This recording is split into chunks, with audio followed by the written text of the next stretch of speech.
할머니가 귀가 밝다. 이렇게 하면 되죠. 밝으시다. 이렇게 하면 되지. 그럼 왜 그런 거냐면 할머니의 귀이기 때문에 간접적으로 높인 거죠. 이렇게 보시면 돼요. 있다의 주체 높이면 계시다인데 간접 높이는 있으시다로 하셔야 돼요. 그러니까 할머니께서 고민이 계신 것 같다. 라는 표현을 쓸 수가 없어요. 할머니께서 고민이 있으신 것 같아 라고 하셔야 돼요. 왜냐하면 간접 높임이니까. 고민은 직접 높일 수 없어요. 간접 높임이기 때문에 이렇게 된다라는 거 기억해 두시면 될 것 같고요. 자, 그다음에 문법은 쓰면서 좀 외우셔야 돼요. 문법적 요소들을 외우지 않으면 아무 소용이 없어요. 객체 높임은 목적어나 부사어를 높이는 겁니다. 객체 높임의 특수 문법 요소는 부사격 조사 깨가 있어요. 뭐뭐에게 대신에 깨를 붙이는 거예요. 선생님에게가 아니라 선생님께 이렇게. 특수 용어는 얘는 4개만 있어. 모시다, 대다, 여쭈다, 드리다. 이렇게. 상대 높임은 상대의 높임이나 낮춤을 모두 가리키는 거고요. 주로 종결 어미를 통해 실현합니다. 근데 해요체만 보조사예요. 요것만 정도 하시면 되고. 자, 그리고 높이는 정도에 따라 등급이 달라져요. 그리고 격시체와 비격시체가 있다라는 거. 여기다가 정리를 한번 해 봅시다. 얘네가 격시체고요. 자, 등급이라고 그랬죠? 하십시오체는 아주 높임이에요. 그러면 여기 맨 아래 있는 헤라체는 아주 낮춤이 되겠죠? 상호체는 예사 높임이 될 거고, 그 다음에 하계체는 예사 낮춤이 될게요. 이렇게 정리가 될 것 같아요. 자, 그러면 여기서 갑니다. 비웁니다가 들어가면 돼. 그리고 비웁니까? 십시오, 하십시오체. 얘는 하오체는 구려, 그리고 여기 별표. 갑시다. 비읍시다로 끝나는 거, 비읍시다로 끝나는 거, 하오체예요. 구려, 구먼, 구나. 순서대로 외우는 거. 뭐 하는가, 뭐 하나, 이러면 하계체고요. 우리가 기본적으로 쓰는 거 있지. 너 뭐 하냐? 뭐 하니? 헤라체예요. 가렴, 가렴문화. 종결 어미 표현을 좀 외우셔야 돼요. 종결 어미를 보고. 그리고 해요체는 두루 높임, 비격시체거든요. 그다음에 얘는 두루 낮춤. 이렇게 등급이 나뉘어져 있어요. 자, 그다음에 격시체니까 조금 거리감이 있죠. 공식적 상황에서 거리감이 있는 말을 상황에서 쓰는 거고, 비격시체는 비공식적 상황에서 친근감을 느끼는 정도 줄 수 있는 대화 상황에서 쓸 수 있는 거죠. 자, 18번 문제 같은 게 은근히 오답이 많아요. 식사하시지요? 뭐뭐 하시지요? 이렇게 나오죠. 자, 해요체. 자, 라고 생각하기 쉽지만 뭐뭐 하시지요? 식사해요가 해요체고 뭐뭐 하시지요는 하십시오체예요. 틀렸죠? 오는구나, 뭐뭐구나는 헤라체고 정신없지요? 이거 해요체 맞아요. 언제 오냐? 헤라체 맞고 했던 거니 거니는 헤라체죠. 봅시다. 하오체 맞아요.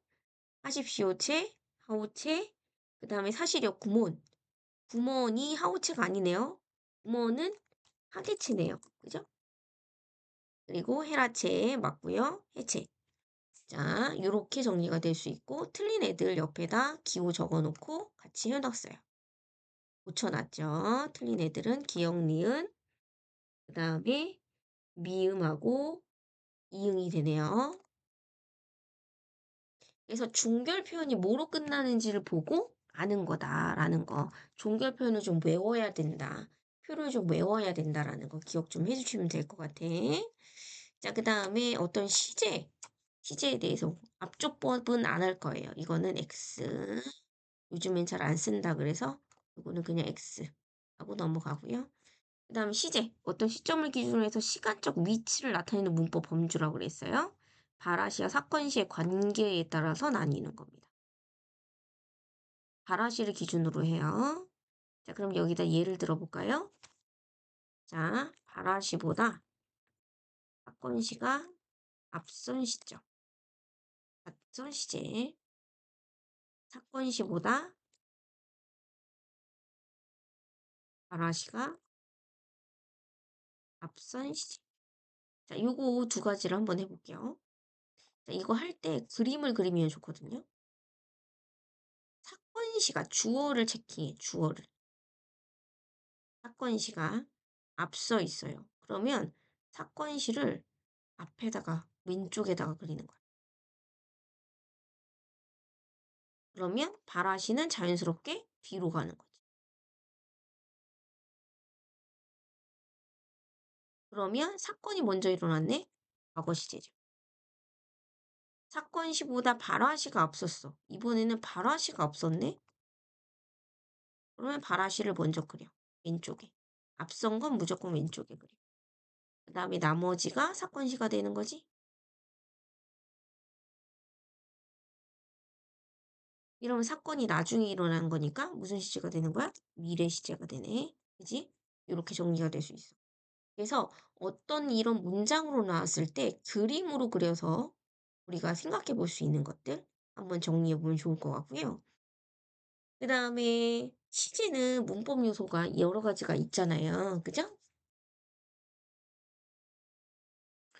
자, 그러면 거기 한번 볼게요. 자, 그다음에 과거 시제 선어말 어미가 뭐가 있냐면 아닷, 앗하고 엇이 있어요. 그다음에 얘가 아닷, 얻었 이렇게 쓸 수 있거든요. "너 뭐 했었어. 나는 예전에 공부를 잘했었어." 이러면 지금은 공부를 썩 잘하진 못하는 거야. 단절이 있어. 자, 그다음에 동사는 현재 시제는 는, 니은 다 붙을 수 있어요. 먹는다 앞에 받침이 있으면 는이 와요. 간다 받침이 없으면 그냥 니은 받침이 와요. 형용사는 선어말 어미의 결함 없어요. 그냥 기본형 자체가 현재 시제예요. 미래 시제는 get이 있고요.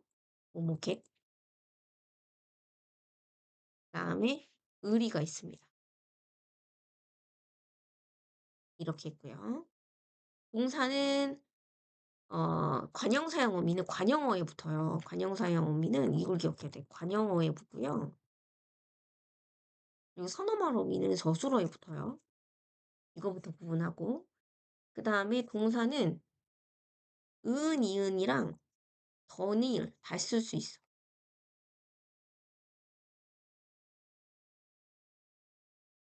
그러니까 예를 들면 예를 하나 기억해.